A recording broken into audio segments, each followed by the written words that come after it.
कियारा नाम की एक अमीर लड़की मॉल में शॉपिंग कर रही थी, तभी उसका एक्स बॉयफ्रेंड आ जाता है और उसे परेशान करने लगता है। इसी बहस में गलती से कियारा के महंगे सैंडल पर कॉफी गिर जाती है। तभी कबीर नाम का एक आम लड़का सामने आता है और बिना कुछ सोचे घुटनों पर बैठकर अपनी शर्ट से उसका दाग साफ करने लगता है। कियारा प्रभावित हो जाती है और अपने एक्स बॉयफ्रेंड के सामने कबीर को डेट का ऑफर देती है, पर कबीर डिजाइनर बैग्स देखने में बिजी रहता है और मना कर देता है। अपने ईगो में आकर कियारा सारे बैग्स खुद खरीद लेती है। असल में कियारा एक बड़े बिजनेस एम्पायर की वारिस थी, पर उसका सौतेला भाई राघव प्रॉपर्टी के लिए उसका दुश्मन बना हुआ था। सेकंड सीन में हम देखते हैं कि कियारा राघव के एक एक्ट्रेस के साथ अफेयर की जासूसी कर रही थी। तभी कबीर दोबारा उसके सामने आ जाता है। धीरे धीरे दोनों के बीच की दूरियां कम होने लगती हैं। बाद में पता चलता है कि कबीर बरिस्ता, डिलीवरी बॉय और क्लीनिंग सर्विस जैसी कई पार्ट टाइम जॉब्स करता है, क्योंकि उसका असली सपना पैसे जोड़कर एक प्रीस्ट पादरी बनना है। एक दिन कियारा के आलीशान घर की सफाई करते हुए कबीर से गलती से $8 मिलियन का झूमर टूट जाता है। इस कर्ज को चुकाने के लिए कबीर बिना सैलरी के कियारा का पर्सनल हाउसकीपर बनने को तैयार हो जाता है।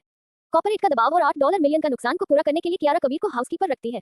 शुरू में कियारा को एक लड़के को हाउसकीपर रखना अजीब लगता है, पर कबीर साफ कर देता है कि उसका लड़कियों में कोई इंटरेस्ट नहीं है और वह जल्द ही प्रीस्ट बनने वाला है। कबीर की सादगी और उसकी चार्मिंग स्माइल धीरे धीरे कियारा के अकेलेपन और कॉर्पोरेट जिंदगी के तनाव को दूर करने लगती है। कबीर के कहने पर कियारा चर्च को बड़े बड़े डोनेशन भी देने लगती है, जिससे कियारा के सख्त स्वभाव में एक प्यारा बदलाव आने लगता है। दूसरी तरफ कंपनी की बोर्ड मीटिंग में कुछ पुरानी सोच के शेयर होल्डर्स कियारा का सिर्फ एक महिला होने के नाते मजाक उड़ाते हैं और उसे साइडलाइन कर देते हैं, जिससे उसका दिल टूट जाता है।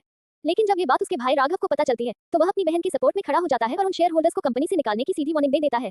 भाई की वार्निंग के बाद मीटिंग खत्म होती है। अगले ही दिन कबीर का छोटा पप्पी भाग जाता है और दोनों उसे ढूंढते हुए राघव की एक्ट्रेस गर्लफ्रेंड से मिलते हैं, जिससे एक बड़ी मिसअंडरस्टैंडिंग हो जाती है। इसके तुरंत बाद कबीर कियारा को एक बड़ा शॉक देता है। वह बताता है कि वह झूमर उतना महंगा था ही नहीं और वह उसके सारे पैसे लौटाकर हमेशा के लिए काम छोड़ देता है।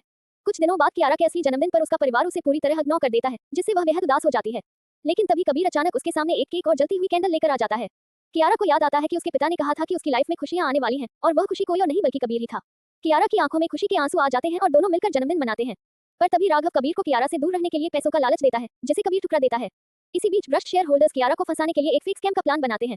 तब कबीर अपनी पुरानी जॉब्स के कॉन्टैक्ट्स का इस्तेमाल करके उनके खिलाफ पुख्ता सबूत जुटाता है।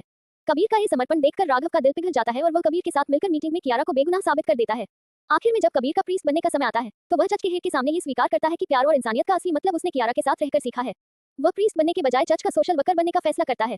कहानी के अंत में दोनों उसी मॉल में मिलते हैं जहां कबीर घुटनों के बल बैठकर कियारा को रिंग के साथ प्रपोज करता है और उनकी यह अनोखी प्रेम कहानी पूरी हो जाती है।